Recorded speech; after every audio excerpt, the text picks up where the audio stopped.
بھائی بس کر دیں، آپ کیا بات کر رہے ہیں؟ صحیح مسلم کی حدیث ہے، نبی پاک علیہ السلام نے فرمایا بیماری متعدی نہیں ہوتی، ایک سے دوسرے کو۔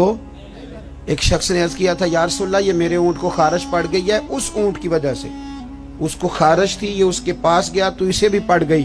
کیا سادہ جواب ہے اور کیا انداز تکلم ہے! تیرے آگے ہیں یوں دبے لچے فصحاء عرب کے بڑے بڑے، کوئی جان منہ میں زبان نہیں بلکہ جسم میں جان نہیں۔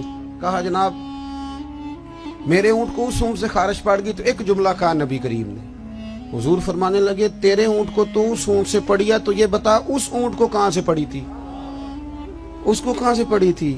اور اس کرنے لگی حضور وہ تو قدرتی معاملہ ہے۔ فرمایا یہ بھی قدرتی معاملہ ہے، تو فرمایا وہ بھی قدرتی ہے۔ اعلیٰ حضرت جلدی نہیں مانتے تھے۔ آپ کے سارے سائنسدان کہتے ہیں زمین گھومتی ہے، اور ہمارے بچوں کا تو بیچاروں کا دماغ گھومنے لگا جب سے یہ پڑھنے لگ گئے۔ زمین اتنی موٹی کتاب لکھی اعلیٰ حضرت نے، زمین ساکن ہے نہیں گھومتی۔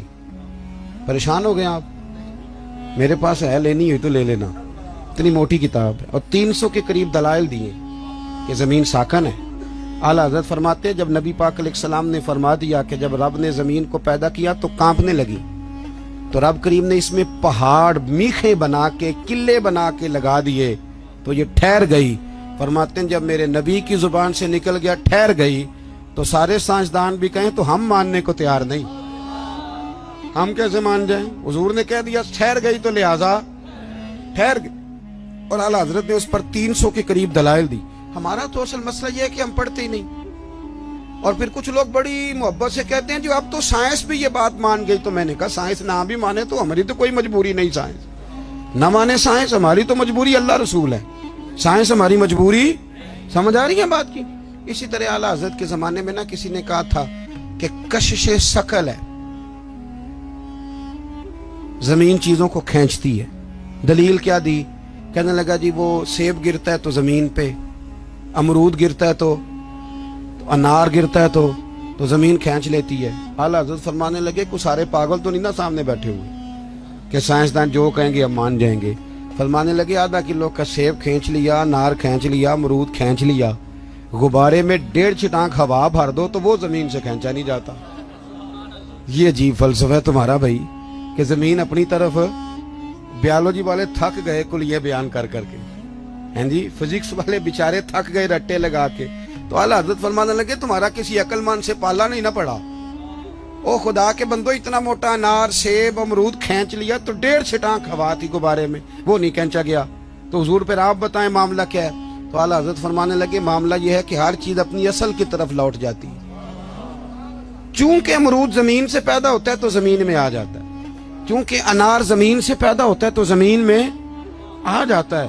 فرمانے لگے ہوا کی اصل اوپر ہے، جب غبارے میں ہوا پڑتے ہیں تو ہوا اس کو اوپر لے جاتی ہے، اور جب ہوا نکل جاتی ہے تو غبارہ نیچے آ جاتا ہے۔ تو فرمایا کش سے شکل نہیں، ہر چیز اپنی اصل کی طرف لوٹتی۔ انسان کہاں سے پیدا ہوا؟ مٹی سے، جائے گا کہاں؟ چونکہ اس کی اصل مٹی ہے، مٹی دیں تے مٹی رہنا ہی ایمی کا دی بلے بلے، اج مٹی دے اتے بندیا تے کل مٹی دے تھلے۔ تو بھائی اعلیٰ حضرت نے نا نظریات کا تحفظ کیا۔ تیسری بات،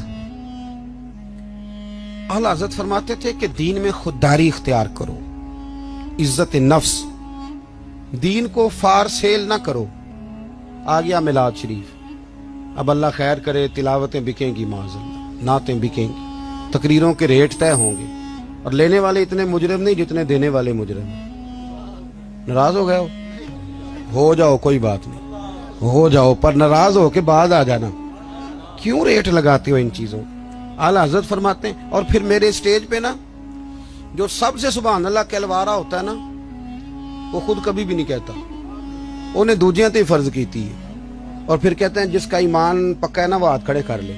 تو میں کہا جنہیں تازہ بائی پاس کرایا بیچارے نے، وہ تو فوت ہو جائے گا ہاتھ کھڑے کرے گا، تو یہ ایمان اب ہاتھ کھڑے کرنے پہ رہ گیا۔ اونچا سبحان اللہ کہو مجھے مزہ نہیں آیا، تجھے مزہ آئے گا تو ہمیں ثواب نہیں ہوگا۔ سبحان اللہ اس وقت کہیں گے جب اللہ کو راضی کرنے کی نیت ہوگی۔ عجیب فلسفہ ہے، عجیب رٹا ہے۔ اور 25-25 ہزار روپیہ لے کے آتے ہیں تو جو غریب بیچارے اسٹیج کے سامنے بیٹھے ہوتے ہیں انہیں بے عزت کر کے چلے جاتے ہیں۔ میں نے تو ایک سے کہہ دیا تھا ایک دفعہ، میں کہ تو پیسے لینے مفت آئے نہیں سارے جنہیں آئے، مہربانی کریں ذرا۔ اعلیٰ حضرت نے خودداری سکھائی، عزت نفس، کوئی کھا نہیں جاتا۔ آپ اگر سر اٹھا کے جینا چاہتے ہیں تو پھر ہاتھ پھیلانا چھوڑ دیں۔ روزی رب قریب کے دست قدرت میں ہے، جب چاہتا ہے جتنی چاہتا ہے عطا فرماتا ہے۔ یہ کشکول اعلیٰ حضرت سنو، فاضل بریلوی کس کا نام ہے۔ اعلیٰ حضرت رحمت اللہ علیہ نا دکان پہ تیل لینے چلے گئے۔ میری طرح کا مولوی دکان پہ چلا جائے، دکاندار کہندے انہیں کیڑے پیسے دینے، بڑے ہسے ہو تسی ہے نا۔ تو پولیس والا چلا جائے تو پھر نہیں ٹینشن لگتی، بولیں چیئرمین صاحب چلے جائیں تو پھر نہیں لگتی۔ صرف مولوی کی بات پہ ہنستے ہو، وہ کہتے ہیں یہ مفت خور ہے، یہ کیسے دے گا۔ اعلیٰ حضرت چلے گئے دکان پہ تیل لینے، دکاندار سے کہا، اور یہ بھی دیکھو اتنے بڑے عالم اور تیل لینے خود چلے گئے۔ یہاں تو جس کے 4 شاگرد ہوں وہ تو اللہ خیر کرے پکڑا ہی نہیں دیتا۔ اعلیٰ حضرت چلے گئے تیل لینے دکان پہ، اسے کہا سرسوں کے تیل کی بھر دو بوتل، اس نے بھر دی۔ فرمایا کتنے پیسے؟ کہنے لگا جی ویسے تو 5 آنے کی ہے، آپ ہمارے عالم میں آپ 3 آنے دے دیں۔ اعلیٰ حضرت نے پورے 5 دیے۔ فرمایا میں احمد رضا ہوں، میں اپنا علم 2 آنے کا نہیں بیچا کرتا۔ کرو مدح اہل دول رضا، پڑے اس بلا میں میری بلا، میں گدا ہوں اپنے کریم کا، میرا دین پار آئے نہ نے۔ فرمایا رکھ تو، مجھے نہیں چاہیے۔ خودداری سکھائی، اعلیٰ حضرت نے تقوی سکھایا، کیونکہ میں نے کہا تھا باتیں زیادہ نہیں کرنی، سمیٹنے کی طرف آ رہا ہوں۔ ہمارے ہاں نا کارکن ہمیشہ غریب آدمی ہوتا ہے، لیکن مجبوری یہ ہے کہ غریب آدمی بیچارہ وہ سارا سال بھی مسجد دھوئے نا، اشتہار بھی لگائے، تو میلاد کے سٹیج پہ وہ نہیں بیٹھ سکتا، کیونکہ یہاں بھی بیٹھنے کے لیے 50,000 دینا پڑتا ہے۔ آپ تعاون کریں محفل میں سٹیج پہ آ جائیں، اگر اور قریب بیٹھنا تو پھر نوٹوں کی دتھی رکھ لیں ہاتھ میں، پھر نعت کا نام یاد کر لیتا ہے، کہتا ہے حاجی صاحب ہے شیر تہاڈی نظر دے، اور ساتھ یہ بھی کہتا ہے پکا عاشق رسول ہے، کیونکہ 50 دے لے کے آیا ہے، پکا ہے، ڈگری دے جاتا ہے۔ خدا کا خوف کرے۔ اور وہ جو غریب آدمی، اس کو سیاستدان تو ویسے نہیں سٹیج پہ بٹھاتے، تو اگر محفل میلاد پہ بھی نہیں بٹھایا جائے گا تو اس کو عزت کہاں ملے گی۔ اعلیٰ حضرت تو فرماتے ہیں ہم غریبوں کے آقا پہ بے حد درود، اور ہم فقیروں کی ثروت پہ لاکھوں سر۔ اعلیٰ حضرت بڑی غریب پروری کرتے تھے۔ ایک یتیم بچہ آ گیا، سید ایوب علی صاحب رضوی رحمت اللہ علیہ آپ کے خلیفہ ہیں، کبھی اللہ آپ کو توفیق دینا تو میانی صاحب قبرستان جائیں اور سید ایوب علی صاحب کی قبر پہ ضرور فاتحہ پڑھ کے ہیں، کیونکہ اعلیٰ حضرت کو جتنا لوگوں تک پہنچایا ہے اس میں 75% حصہ سید ایوب علی صاحب کا۔ سید ایوب علی رضوی صاحب رحمت اللہ، لاہور میانی صاحب میں آپ کا مزار ہے۔ سید ایوب علی صاحب کہتے ہیں کہ ایک بچہ آگے اعلیٰ حضرت سے کہنے لگا حضور میں یتیم ہوں، والد فوت ہو گیا، اکیلا ہوں، میری ماں ہے، تو اگر کوئی غریب دعوت کرے تو آپ آ جائیں گے؟